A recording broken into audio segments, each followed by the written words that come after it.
सभी बच्चे ध्यान दें।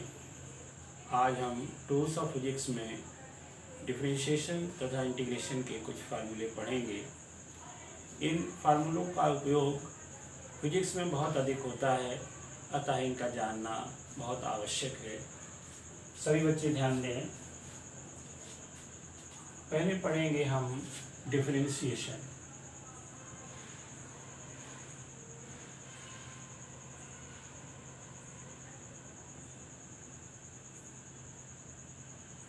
डिफरेंशिएशन का मतलब होता है किसी वस्तु का धीरे धीरे अति सूक्ष्म रूप से घटना।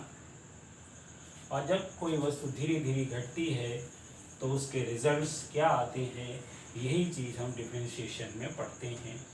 तो इसके फार्मूले देखिए। पहले तो समझिए ये फार्मूले जरूर क्यों हैं। एक एग्जांपल के लिए हम आपको समझा देते हैं। जैसे एस डिस्प्लेसमेंट है किसी बॉडी का और डेल्टा टी समय में इसका डिस्प्लेसमेंट डेल्टा एस हो जाता है।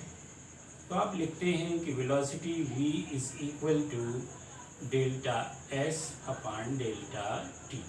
यानी वेलोसिटी छोटे से डिस्प्लेसमेंट और छोटे से टाइम इंटरवल का रेशियो होता है। अब ये रेशियो वेलोसिटी शुद्ध नहीं हो सकती है, इसलिए इसको हम एवरेज वेलोसिटी कहेंगे। अगर ds और delta S and delta T बहुत छोटे हों तो हम यहाँ पर लिखते हैं कि v is equal to limit delta T tends to 0 और delta S upon delta T is equal to ds upon dt। ये शुद्ध रूप से वेलोसिटी का फार्मूला बनता है, जो डिफरेंशियल कैलकुलस का फार्मूला है। यदि ये राशियाँ अत्यंत छोटी हैं, बहुत ही ज़्यादा छोटी, उसमें डेल्टा टी तो इतना छोटा है कि टेंस टू 0, मतलब 0 की ओर अग्रसर है, यानी 0 नहीं है पर लगभग 0 के बराबर है। तब इस तरह के फार्मूले प्राप्त होते हैं। अब तो देखिए फिर कि कैलकुलस में किस तरह के फार्मूले आते हैं। यहाँ देखिए डिफरेंशिएशन का पहला फार्मूला है D C over D X, मतलब differential coefficient of C that is constant है ना, विद रिस्पेक्ट टू एक्स। ये चीज़ बराबर होती है 0, यानी कांस्टेंट का डिफरेंशियल कोफिशिएंट 0 होता है। ये फार्मूला नंबर 1 है। फार्मूला नंबर 2 होता है D X raise to the power n upon D X, यानी D over D X of X raise to the power n, यानी X raise to the power n का differential coefficient ये होगा, इस n से multiply हो जाता है nx और यहाँ एक पावर कम हो जाती है n-1, यानी nx raise to the power n-1। इसका तीसरा फार्मूला होता है D sine theta, not theta, D sine X over D x.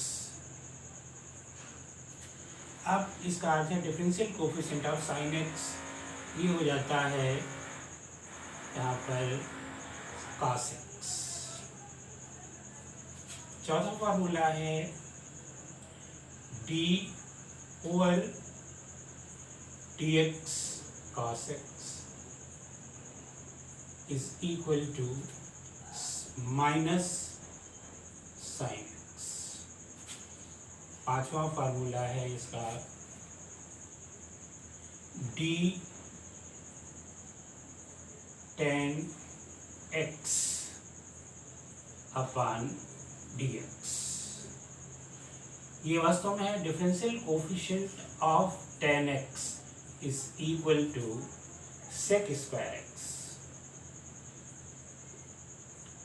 छठा फार्मूला है d over D X e raise to the power x is equal to e raise to the power x, मतलब इसमें कोई परिवर्तन नहीं होता है। सातवां फार्मूला है इसका d ओवर डी एक्स और यहाँ पर हम लिखेंगे log x, ये हो जाएगा 1/x। इस तरह से ये कुछ मुख्य फार्मूले हैं जिन्हें आपको याद करना पड़ेगा। यहाँ पर रेज़ टू द पावर यानी बेस e होता है, इसको पढ़ा जाता है d/dx of log x to the base e is equal to 1/x। तो ये फार्मूले हैं डिफरेंशिएशन के। इसी तरह से इंटीग्रेशन के फार्मूले होते हैं।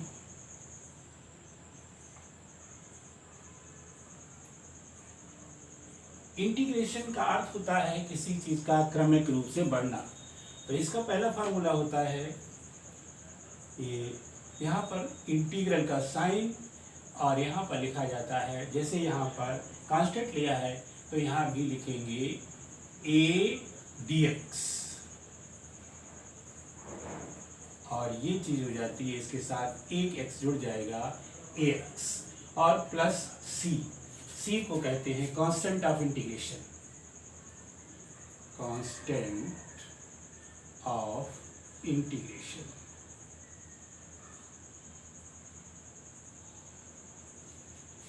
अब देखिए फिर उसी तरह से इसका दूसरा फार्मूला होगा इंटीग्रल, यहाँ पर x raise to the power n dx, यहाँ पर ठीक उसका उल्टा। देखिए यहाँ पर पहले गुणा फिर पावर में एक कम हो जाता है, तो यहाँ पर क्या होगा, पहले पावर एक बढ़ा दो, ये उसका उल्टा होता है x raise to the power n plus 1 divided by n plus 1 plus constant of integration. Third formula होगा, यहाँ पर साइन है तो ये हो जाएगा इंटीग्रल साइन x dx, ये बराबर हो जाएगा cos x लेकिन माइनस में प्लस कांस्टेंट ऑफ इंटीग्रेशन। चौथा फार्मूला है इंटीग्रल, यहाँ ध्यान दो ये cos x है तो यहाँ हो जाएगा cos x dx, और ये आ जाएगा sin x। देखिए यहाँ पर इधर ध्यान दें, यहाँ पर था cos x का डिफरेंशिएशन माइनस sin x था, यहाँ पर cos x का इंटीग्रेशन sin x है, और यहाँ sin x का डिफरेंशिएशन cos x था, तो यहाँ पर sin x का इंटीग्रेशन cos x है, लेकिन साइन वही मतलब जो है यहाँ पर माइनस साइन है, यहाँ पर माइनस साइन नहीं है और यहाँ पर माइनस साइन है, ये उल्टे हैं इसलिए ध्यान रखिएगा। पांचवा नंबर है, ये tan है, यहाँ पर tan के इंटीग्रेशन की अधिक जरूरत नहीं होती इसलिए इसका इंटीग्रेशन लिखेंगे तो ये उलटकर यही आ जाएगा। यहाँ पर लिखेंगे integral sec square x dx is equal to tan x, और 6th नंबर का है integral e raised to the power x dx is equal to e raised to the power x, no change. यहाँ सभी जगह बेटा constant of integration होगा। अभी इसका कोई अर्थ आपको नहीं समझ आएगा, जब आप इसको पढ़ेंगे आगे हायर स्टडी में तो आपको सब समझ आ जाएगा। अब इसका सातवां फार्मूला देखिए, इंटीग्रल यहाँ पर हो जाएगा 1/x dx is equal to log x to the base e।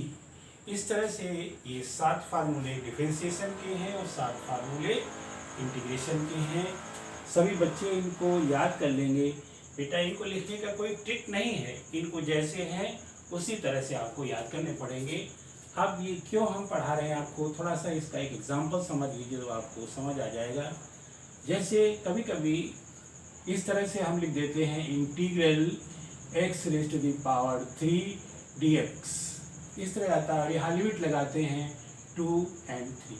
ये एक एग्जाम्पल है। तो फिर जब इसको इंटीग्रेट करते हैं तो हम यहाँ ये वाला फॉर्मूला लगाएंगे, तो ये बराबर हो जाएगा x raise to the power 4 upon 4। और इसकी ये जो लिमिट है ये लोअर लिमिट है, ये अपर लिमिट है, तो अपर लिमिट ऊपर और लोअर लिमिट नीचे लगा देते हैं। अब x की जगह पर ये वैल्यू रखिए, इज इक्वल टू यहाँ पर हो जाएगा 3 raise to the power 4 divided by 4 minus, अब x की जगह 2 रखिएगा, 2 raise to the power 4 divided by 4 is equal to, ये जगह 3 त्रिका 9, यहाँ 27, यहाँ 81, ये हो जाएगा 81 upon 4 minus 2 to the 4 to the 8 to the 16, यानी 16 अपॉन 4। जब इसको सॉल्व करेंगे तो ये 4 आ जाएगा, और यहाँ पर 11 में से 6 गए 5, 7 में से गया 6, ये 65 अपॉन 4, ये इसका आंसर आ जाता है जब हम इंटीग्रेशन करते हैं। इस तरह मतलब इस फार्मूले का उपयोग बहुत जगह किया गया है फिजिक्स में, इसलिए मैंने एग्जाम्पल के लिए इसको समझाया है। सभी बच्चे इसको समझ लेंगे और ये फार्मूले याद कर डालेंगे।